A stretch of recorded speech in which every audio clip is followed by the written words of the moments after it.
నిన్న జరిగిన కేబినెట్ సమావేశంలో కేటీఆర్ ఈ ఫార్మా రేసుకి సంబంధించి విచారణ చేయాలని ఏసీబీకి లేఖ రాయాలని నిర్ణయించారు.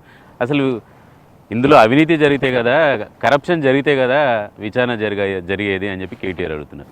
నిన్న జరిగిన కేబినెట్కి సంబంధించిన సమాచారం మరి వారేం మాట్లాడారో మీరేం మాట్లాడుతున్నారో నాకు తెలియదు, కానీ దానికి సంబంధించిన సమాచారం అంతా సరైన వేదికలో మాట్లాడతారు తప్ప ఏసీబీకి సిఎస్కి లేఖ రాయమని కూడా చెప్పారు. అసలు ఈ ఫార్మాకు సంబంధించి ఏం జరిగింది సార్? ఈ ఫార్మాకు సంబంధించిన సమగ్రమైన సమాచారం నేను గతంలోనే ప్రెస్ మీట్ పెట్టి చాలా స్పష్టంగా చెప్పాను. ఒకసారి ఆ ప్రెస్ మీట్ బయట తీసి చూస్తే నీకు మొత్తం అంటే అసలు ఆయన ఇందులో అవకతవకలే చేయలేదు, నిబంధనల మేరకే చేశాను. ఎవరు చెప్పారు? నేను అన్నానా ఆయన చేశాడు? కేటీఆర్ నేను అన్నాను ఆయన చేశాడని. ఆయన నేను చేయలేదని అంటున్నాడు. చేశారా లేదనేది ఆ దర్యాప్తు సంస్థలు చెప్తారు. మరి చేశారా లేదా అనేది తెలియకుండా విచారణకు ఎట్లా ఆదేశిస్తారు? అదే విచారణ అంటే ఏంటి? మీకు ప్రైమరీగా ఒక సమాచారం ఉంటుంది కదా. అదే నేను చెప్పేది, అవన్నీ దర్యాప్తు సంస్థలు చూసుకుంటాయి. నేను కాదు కదా. సార్, మీ శాఖకు సంబంధించి ఇంకొక విచారణకు కూడా కమిషన్ వేశారు. విద్యుత్ కొనుగోలుకు సంబంధించినటువంటి విషయం మీరు గతంలో అసెంబ్లీలో కూడా ఈ విషయం మీద పట్టుబట్టారు.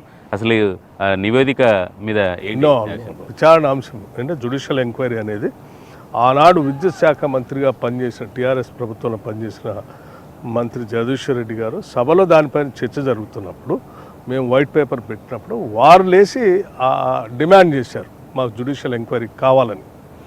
సో వారి కోరిక మేరకు రాష్ట్ర ప్రభుత్వం ఆదేశాలు ఇచ్చింది. సో ఆదేశాలు ఇచ్చిన మేరకు జ్యుడిషియల్ ఎంక్వైరీ జరిగింది. ఆ ఎంక్వైరీకి సంబంధించిన రిపోర్ట్ని అధికారులకు ఇచ్చారు.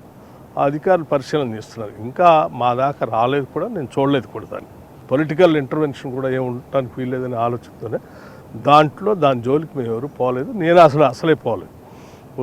వాళ్ళు జ్యుడిషియల్ ఎంక్వైరీ చేసిన ఆయన ఎంక్వైరీ చేస్తారు, ఆ రిపోర్ట్ ఏదో అధికారులకు ఇస్తారు, అధికారులు వాళ్ళు పరిశీలన చేస్తే దానికి అనుగుణంగా ఏది ఉంటే వాళ్ళు నిర్ణయం చేస్తారు. మీ అధికారులు మీకు సమాచారం ఇచ్చారా సార్? నివేదిక వచ్చిందా? నివేదిక సబ్మిట్ చేశారన్న సంగతి చెప్పారు తప్ప ఫైన్ అన్నాను అంతే.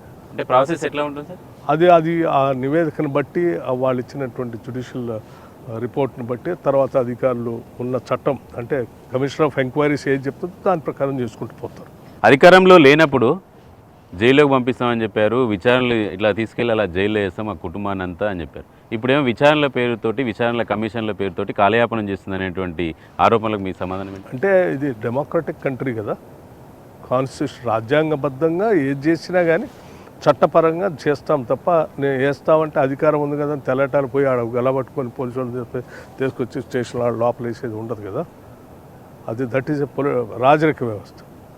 డెమోక్రటిక్ సెటప్లో ప్రతిదానికి ఒక వ్యవస్థ అంగం ఉంటుంది. వాళ్ళు ఆ పని చేస్తాం.